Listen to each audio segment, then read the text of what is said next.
I am really excited to be able to introduce you to Laura Lively. Laura came all the way from Oklahoma, and you can see her bio in here. Laura joined BLE in January of 2017, tipping the scales at 302 pounds. And she said she had been fat shamed on a plane before. Some of us know what that's like. She put in her calendar to get her money back on day 28 because she knew it would never, ever work because nothing else had. She's never been happier to be completely wrong. She's been overweight since she was 3 years old. And after getting her life back due to BLE, she's become a certified internal family systems practitioner, parts work, a certified life coach, and a certified grief recovery specialist. Laura went into maintenance in 2018 and has been in her bright body ever since. She's married and loves cats. Laura has been one of the panelists. You might recognize her if any of you are in All Access and you've done some of the maintenance courses. Laura was one of the panelists, and she really touched a lot of people with her vulnerability about her maintenance. And I just want you guys to know that I did parts work with Laura, and she's amazing. Kelleen did, and I did. And it really touched my life and helped me heal. And I'm just really excited for you guys to hear from Laura. Thank you so much, Wendy. I've been told I'm too short to stand behind the podium, so I guess we're going to see how much of my speech I remember, right? Okay. Nope, that's okay. I can move. You guys don't care if I grab a hold of some notes here. We'll see. We'll see what happens. So I love these pictures. These are pictures, hardcore evidence that you can change your life. And if you have just started this journey, I strongly recommend you take your pictures, because honestly, that was not 302, that was 287. I wouldn't take the pictures at first because, like Wendy said, I knew it wouldn't work. Nothing ever had. I've been overweight since I was 3 years old. I have been a chronic dieter from age 20. I've lost 100 pounds so many times, I hate to even do that calculation because it's embarrassing. I was very successful in corporate America. Middle management, I could do anything I wanted to do, except this. I could not figure this out. So these pictures, I hope you take yours. Maybe you've already got some of your own, depending on where you are in your journey. And you know, speaking of journeys, here's what we want, and here's what we sometimes get. Because life, as SPT likes to say, is lifey. And you know, summer is finally here. I know we have a Canadian in the audience, so maybe not where you're from, but for the rest of us, summer appears to be here. And there's a part of me that really almost dreads it. And let me tell you why. I want to know if this resonates with you. Family gatherings. Here comes my cousin with that one thing she's known for, right? That one dish. And guess what? Laura, I made it just for you. Hot on her heels is my aunt. Haven't you lost enough weight? Come on. One little piece, that won't hurt, will it? And after about 2 hours of this reverberating in my head, I am sick and I am tired, like I heard someone say earlier. I am tired of hearing it. I'm tired of watching the people going to that NMF table, you know what I'm talking about, and getting their stuff and walking away. And then the voices in my head start.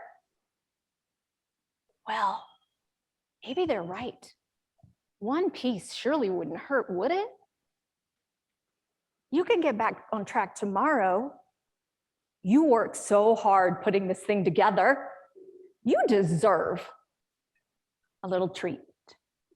And I am sneakily moving towards the not my food table. I'm looking around to make sure nobody is watching, because I sure as heck don't want to get caught. If I'm going to eat, I don't want anybody to know it.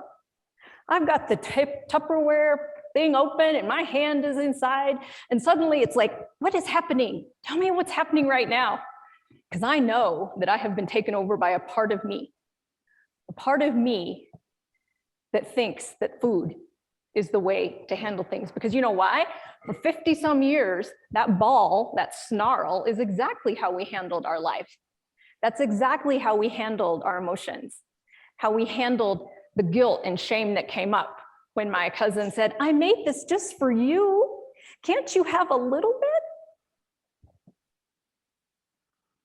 So I put the Tupperware container down.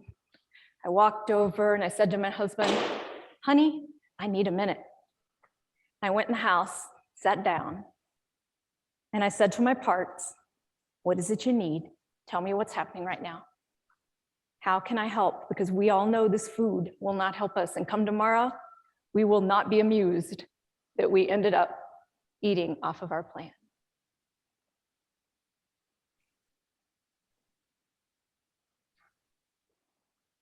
Over the last 3 years, I've helped dozens of people learn how to navigate situations just like this. Just like me, maybe like you, maybe you've had this situation occur. Surely I'm not the only one that's got a family that's done this. Tell me I'm not the only one. I beg you to tell me I'm not the only one. And I work with them to help them recognize that there is another way. There is another way that we can learn to deal with those impulses, those emotions, those thoughts. And I believe that way is through parts work or internal family systems. One of the biggest benefits of parts work is that these old patterns that have been hanging out there for all of your life, or at least all of my life anyway, they loosen so that we can see that there is another way. There is another way to actually manage our lives. And that way becomes a more self-led way rather than a parts-led way. And if you're new, you might be saying, parts, what are you talking about? I don't know what you're talking about. So let's talk about that. First of all, who's seen the movie Inside Out? That is one of the best movies to explain parts work ever. If you have not seen it, I beg you to go watch it if you're interested in parts work. Otherwise, it's still a fun movie. So in internal family systems, we believe that we all have parts. Our parts are our thoughts, our emotions, our feelings. They can manifest as physical feelings. And all of these parts are doing the best that they can to help us. They're doing their dead level best. Even the part that was trying to get me to get into the Tupperware container. And we're going to talk about that part in a second. And what we call managers, they can either be proactive or reactive. So proactive managers, they're the ones that want us to look good. They're the ones that got me here today, dressed appropriately, I think. They're the ones that had me scuttle off at lunch and go through this talk a few more times so I would look good. They're the ones that make sure I pay my water bill on time. Those are our proactive managers. They want to help us the best way they can by trying to make sure we look good to the outside. And then we have reactive managers. And reactive managers are the ones that they are going to stop any pain that we're feeling, any guilt, shame, sadness. They will stop that no matter what. And we call them in internal family systems, we call them firefighters. I hope none of you have ever had the experience of having your house on fire. But when firefighters come in, they don't just knock on the door. Here, can I put a little water over here? Let me put out this fire. No, they're gonna come through with a fire hose and they are going to do whatever it takes to put that fire out of your house. And that's exactly what these reactive managers do. They're gonna do whatever it takes to stop the pain that you're feeling. And so who is feeling the pain? Those are what internal family systems calls exiles. It's the little tiny parts of us that were wounded when we were children.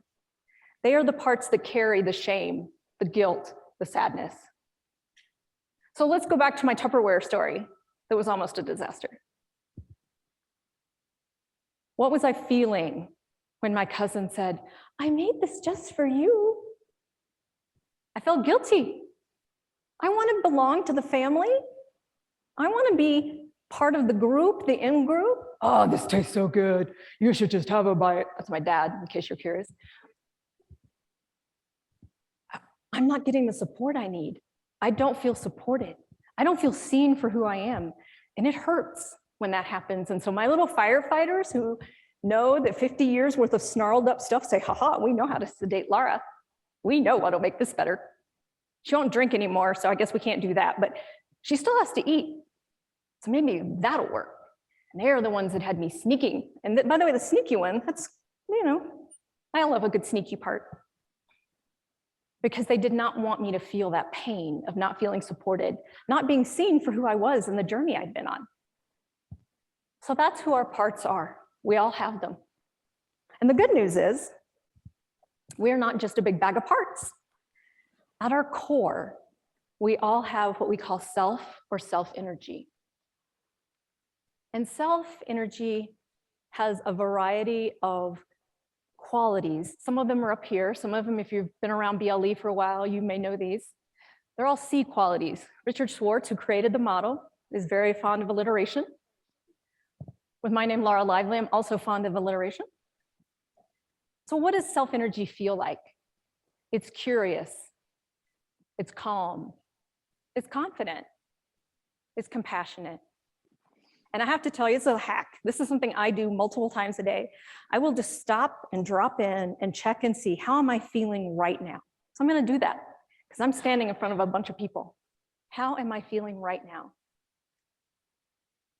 Well, honestly, feeling a little nervous. I do have a little inner critic berating me that I don't actually have this completely memorized. I've got another part saying, they'll have no idea if you say it right or not. They don't know. That part might be right. So that's how I'm feeling. But I want to be really clear. I want to make sure that we don't walk away thinking that parts are bad and self is good. Now, self is undoubtedly good. But like so many people who've talked today, what beautiful wisdom has been shared here today, there is no end point. There is a continuum. So if I'm face down in something in the pantry because of something my husband said to me, I am completely and utterly blended with a part. There is no self-energy in the building. I am livid and I am upset and I am now face down in a jar of stuff I should not be eating at this particular time of the day. I am completely and utterly blended with a part. And on the other side is what I like completely unblended. Okay, we don't live there either, at least I don't. That is what I'd consider to be Christ-like energy or Buddha energy. I don't know about you, I don't live there either. What I want to do is be somewhere in the middle, somewhere where I have some access to some of that curiosity, access to some of that compassion for me and for everybody external in my life too. So it's a continuum. We move around. It's not one and done. Once you're done, you're not done. There is no done here, I'm afraid, just like anything else we've talked about here today. And so it's not that parts are bad. When we heal them, they actually have gifts that they can share with us when they're no longer in these roles that they've been forced into in an effort to keep us from feeling pain. So because of my name and the alliteration model, I have become, get ready for it, there's a joke here, arrogant enough to add my own alliteration. I've added the 3 A's to the IFS model. How do we build a relationship so that your parts are no longer running the show? We do that by acknowledging, accepting, and appreciating them. And I have a part right now that wants you to know I'm an Anglophile, which is another A, and let me explain why. I know that in the United States and Canada, we do not spell acknowledgement with an E. I just want you to know, I know that. I am a raging Anglophile who spells it. This is a thing on my wall in my office. So I just want all of you folks out there to know that I know, you grammar police, to know I know that that's not the American or Canadian spelling of acknowledgement. You'll actually see the American because this slideshow is an American company and it kept telling me it was wrong, and I can't stand that either because I've got a part that doesn't want to be wrong, right? So these are the 3 things, and we're going to talk about these. Why are these important to your parts? They're important to your parts for the same reason they're important to you. Who doesn't like to be acknowledged? Anybody? When we are acknowledged, it builds intimacy. Our parts have felt like they were alone for so long because for the most part, we try to get rid of them. We try to shunt them away. We try to make them wrong. We wish, we try to kick them to the curb. How do you feel if you've been tried to be kicked to the curb? That doesn't feel good, does it? Your parts want exactly what you want. They want to be seen and they want to be heard. And we acknowledge them, and it can be as simple as calling their name or noticing they're there. When I had my hand in the Tupperware container, I was like, whoa, whoa, whoa, what is happening? What is happening? Who's there? Who's there right now? Who needs my help? Who needs my attention? In a lot of cases, first of all, there's no wrong way to do parts work. Some people see their parts. Some people hear when we ask a question that you get hear an answer. Some people just get this, I a lot of times get a felt sense of knowing, like the question comes up and then suddenly, bam, I'm like, I get it as soon as I say it. Sometimes parts bring up memories. The other day I was in my own parts work session and the line of a song came up that I hadn't thought of in probably 20 years. So the part provided me a memory. And just acknowledging them, letting them know they're not alone, they don't have to do this hard job alone anymore, can get them to release, give you some space. Acceptance. Now, who doesn't like to be accepted? The opposite of acceptance is rejection. And I will tell you, acceptance can be one of the harder things, particularly when we're dealing with a part that maybe is not doing the things you would like it to do, like sticking my hand in a Tupperware. How am I supposed to accept this part, warts and all? Well, if I can get some self-energy, then I'm going to get curious. I want to wonder what's going on here. Why is the part wanting me to eat not my food right now? What's happening? Tell me. I'm interested. I want to know. I don't want to make you wrong.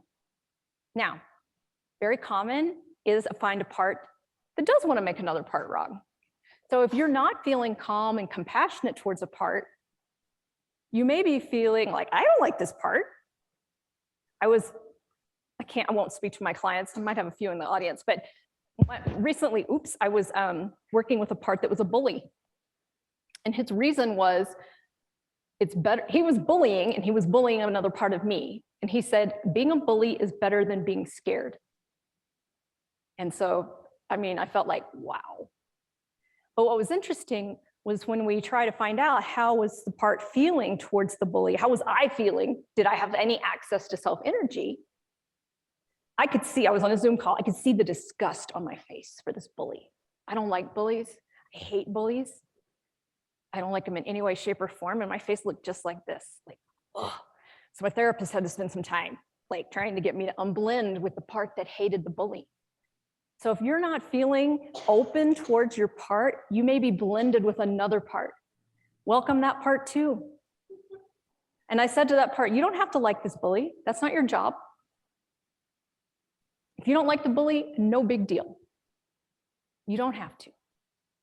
I'm here too, but let me work with the part. Let me work with the part, the bully, so that I can see what it needs. How can I help that part? So acceptance is one of the harder ones because you've got parts doing things we don't like. Inner critics is another favorite. I'll talk about some of my inner critics towards the end of the talk. How can you like a mean girl in your head? Right? My mean girl's favorite thing to tell me is, you're an idiot. How could you have been so stupid? What were you thinking? She's trying to help me.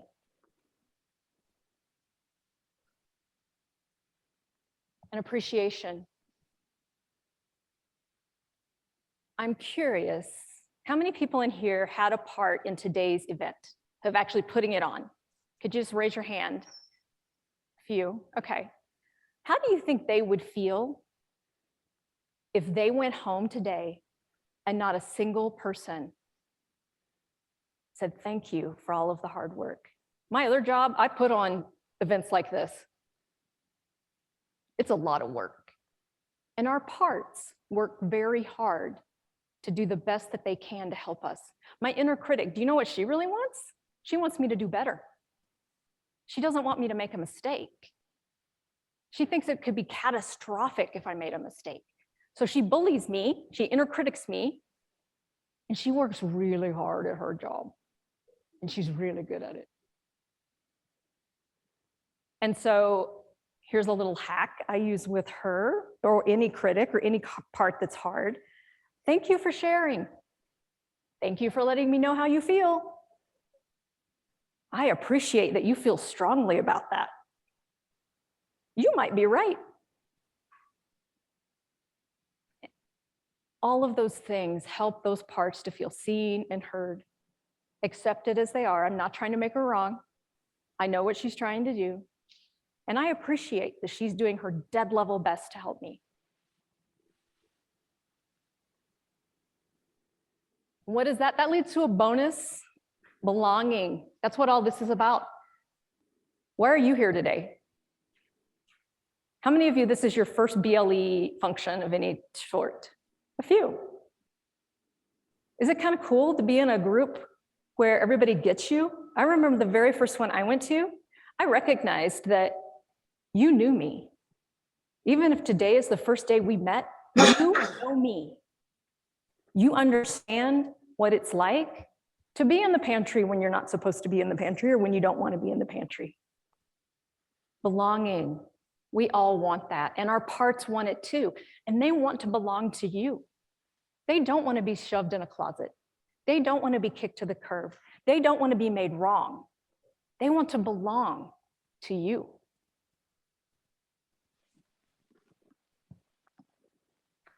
I'll see if I've completely lost my place. Yep. Oops, too far.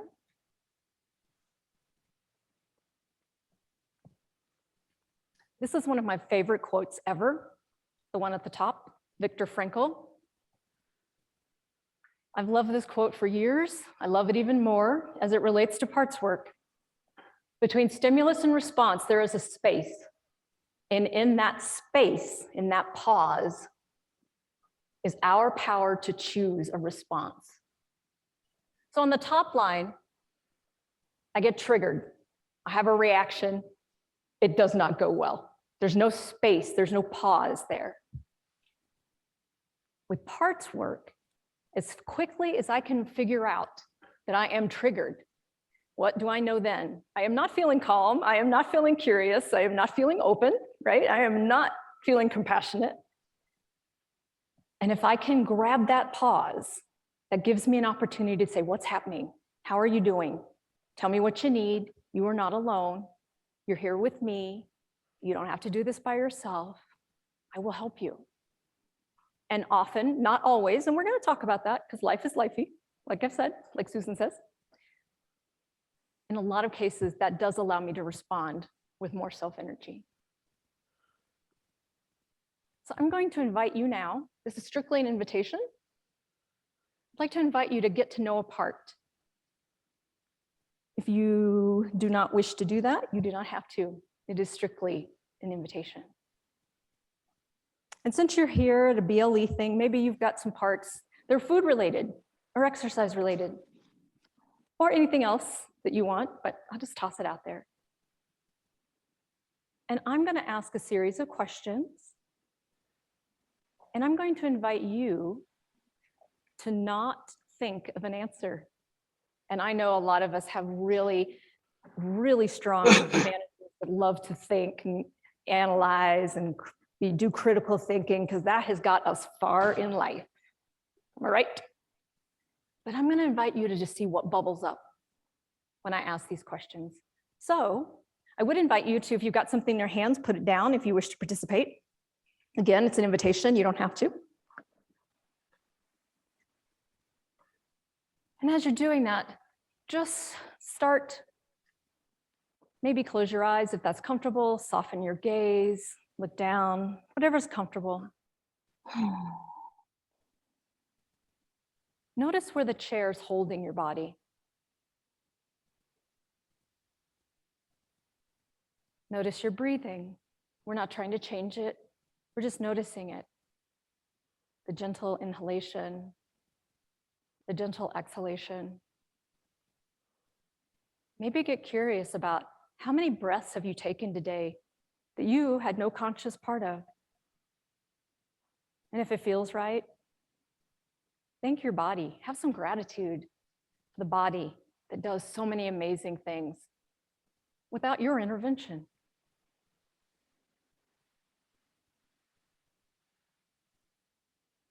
And so I'd like you to think about a situation, maybe with food, maybe with not, that happened recently, and either there was a lot of chatter in your head or it didn't go the way you wanted it to.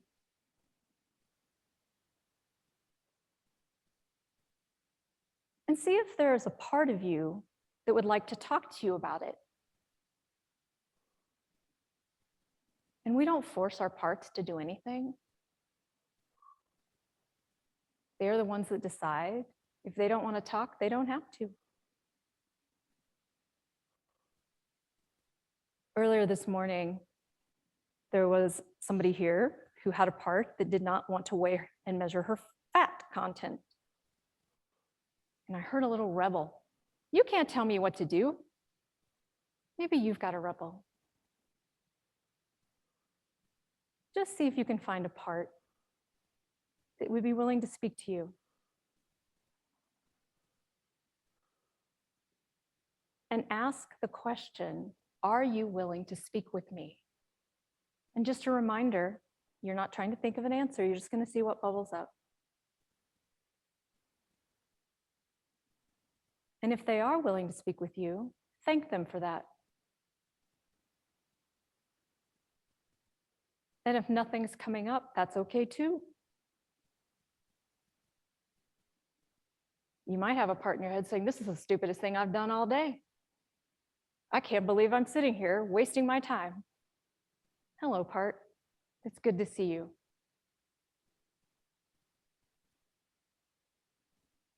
And if you do have a part in mind, ask it if it's willing to share with you. What's its role in your life? What's its job? And again, just see what bubbles up.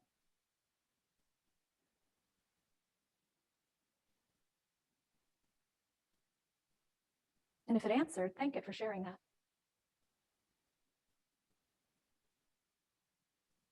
Ask it how long it's been doing its job.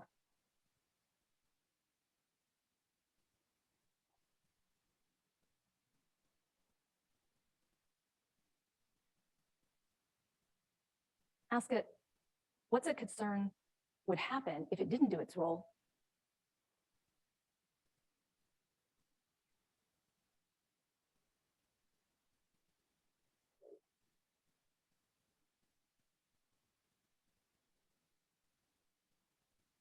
Now ask the part, what's it like to have your attention right now?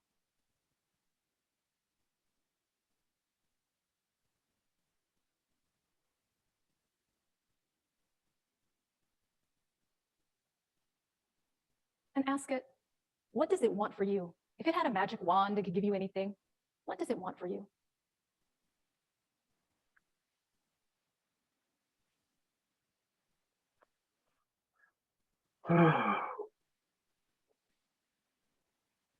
Let the part know that we're going to come back into this shared space in a moment.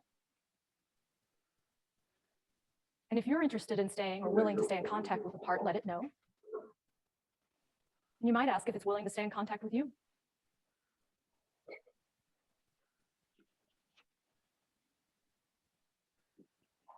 And then thank the part for its willingness to speak with you, to share with you, hopefully, some good information. Now I'd ask you to, again, focus on your breathing. Notice where your feet are. Maybe wiggle your toes. Wiggle your sit bones. Shrug your shoulders if it feels comfortable. And start to come back into this space. And I'd like to see if there's anyone that would like to share what their experience was. Okay, 1 second. I've got one here and then one there.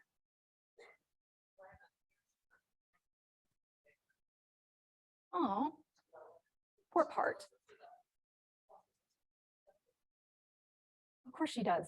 Isn't that beautiful? That's what she wants. So she has an 11-year-old who wants to be accepted and not ostracized. That's a beautiful thing. Thank you for sharing. Up here.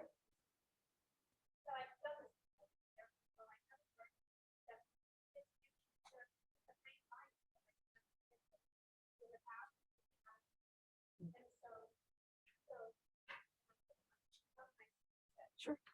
Of course it does. Yeah.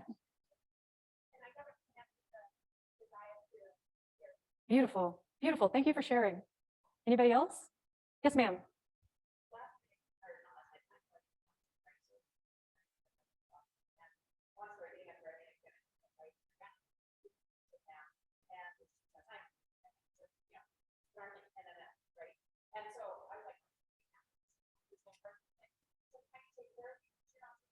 Oh, that's right. So I'll just summarize, if I may, for the camera, if you guys are there and listening.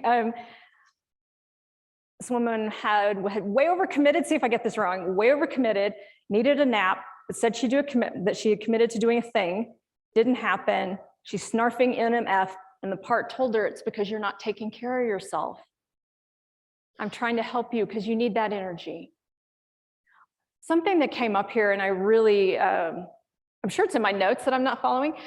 A lot of our parts are really young, and they're stuck in a time when we were really young. Now, I know we've got some youngsters in here today, some under 21s, but when we were very young, our brains aren't developed enough to understand cause and effect.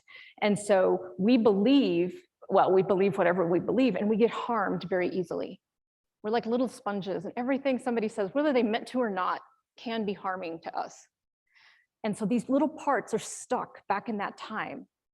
And then other parts come in to try to, like I said, they try to stop that pain, and they will do it however works for them. And as I shared, for 50 years, food and alcohol worked beautifully for me. And that's still, parts don't go anywhere. Our parts are always with us. We're not trying to get rid of them. We like to say all parts are welcome in IFS. And so those parts, we educate them and update them as part of our process. Is we update them so they know how old we currently are, where we currently are in our life. So thank you guys for being willing to share.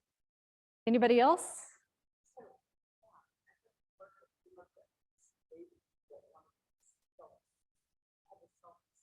Yes.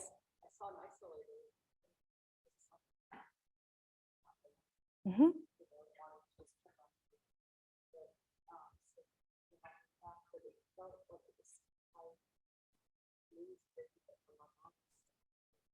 Yes, there are absolutely. Thank you. I'll slip you a 20 for helping me bring that up. There are things called legacy burdens. There's a thing called epigenetics, and emotional burdens can be passed from generation to generation. And yes, my grandmother is an example. We grew up in Oklahoma. She grew up in Oklahoma, actually so did I, in Oklahoma, and there was the Great Depression and the Dust Bowl and scarcity, not having enough food to eat. And, she was a pack rat, and my mother was a pack rat, and I'm a bit of a pack rat. Well, I have a part trying to decide if that's okay for me to tell you that. Yeah, maybe. Another part was like, did you really just tell this group of people that you're a pack rat? Yes, I kind of did. Sorry about that. Whoops. Sorry, I'm gonna have some work to do with that part. But yes, there are things called legacy burdens. You see it a lot with cultural burdens. People of color carry a lot of cultural burdens. Jewish people carry a lot of cultural burdens. Absolutely, and it can go back, it can be generationally. When I've worked with parts, where did you get the idea? Well, actually, so I just hit 139 on the scale after being in maintenance for years. I went in at 160 because I was hungry for the first time after starting BLE. And then I went in at the end of 2018. And since that time, it's just kind of continued to drop. I'm not doing anything, it's just dropping. And I hit 139. And the night before I hit 139, or a couple of days before, my BLE mastermind group, who's been together since 2017, said, what do you think's gonna happen, Laura, if you actually get into the 130s? And I said, well, let me tell you, I am going to wake up in a 10-bedroom house. My very ill mother is going to be cured forever. My husband and I are going to have hot monkey sex every single solitary day. I am going to be making $500,000 overnight. What do you think is going to happen when I hit 139? So when I actually hit into the 139s, I said, okay, guys, I'm talking to my parts. I said, all right, tell me what this is like. Did it change anything? Unfortunately, I have not seen any hide nor hair of any of those things I just mentioned. And I heard, nobody can ever call you fat if you weigh in the 130s. Nobody. And that's what I said. Interesting. That's interesting. So it made me wonder, where did you pick up this idea, part that 130 equals not fat? Because I do know, I've been in the 140s for over a year, and there's been just this niggling sense of that's not good enough. It's not quite good enough. I didn't know why. I suspect somebody got called fat, right? There's a part in there that got called fat. And somewhere, if I were also guessing, this goes back to what I call a cultural burden. I mean, I don't know how many of you guys grew up reading teen magazines or Cosmo or any sort of catalog you get. Only size 2s really are in these catalogs. I mean, this is a cultural burden that we carry about what it looks like to be skinny. And what, skinny equals good, fat equals bad. I mean, I hope that's not news to anybody in here. So yes, there are cultural burdens that we bear, that we carry. And my mother was dieting when I was born. So I mean, I got it in utero. Wow, my thing has gone completely off. And so now it's time for me to wing it. Thank you. My parts love hearing that.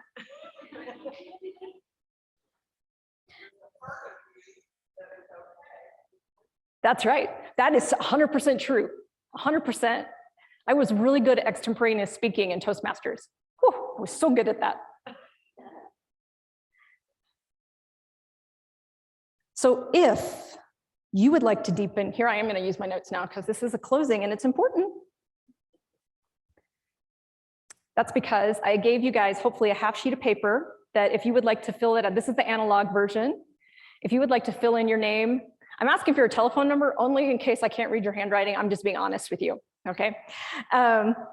If you would like to sign, I will sign you up for my Consistent Minute course. It is a free e-course. It's a 4-lesson course that explains to you how to stay in contact with your parts and why it's important.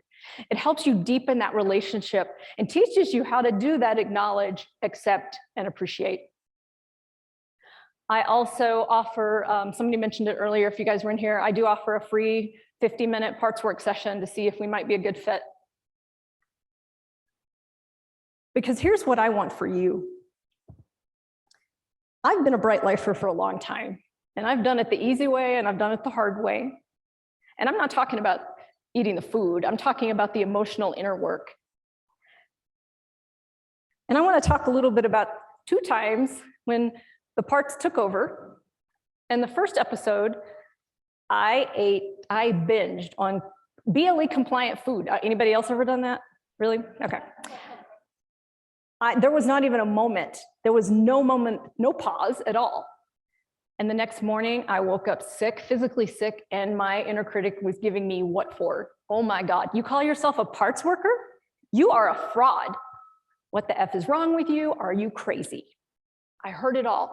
And it made it really hard. I didn't even want to get out of bed. I certainly didn't want to get back on plan. It was like, not only am I physically sick, but I'm beating myself up. How does that help? That shame storm was raging in my head. Now the next time, because like we've all talked about today, there is no perfection, except in resuming, hopefully. If you're still here, that's good. That's what we want, is you stay. The next time, I am standing here putting stuff in my mouth in the middle of the afternoon. It's 3 o'clock in the afternoon, and I'm like, whoa, hello, as I'm putting stuff in my mouth. What is going on right now? Well, tell me why we're eating. We don't normally eat in the afternoon. Notice I'm not making the part wrong. I'm asking it, tell me what's happening. Why are we doing this?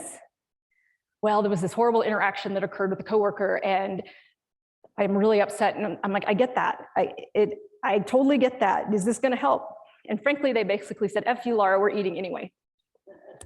And I was like, okay, one moment, please, one moment. And I turned, and I don't always see my parts, but in this case I did. I felt like, you know, in my head, I'm turning to my inner critics who are on a couch, like watching TV. And I was like, looks like we're going to do this. Can you not rip me a new rear end in the morning? And they're like, yeah, okay. And we did. We didn't end up binging. We did ultimately put the food down. I mean, we were eating off plan. I did not end up binging. And the next morning there was no shame spiral. And it was much easier to not beat myself up on top of the physical damage I had done because of the food.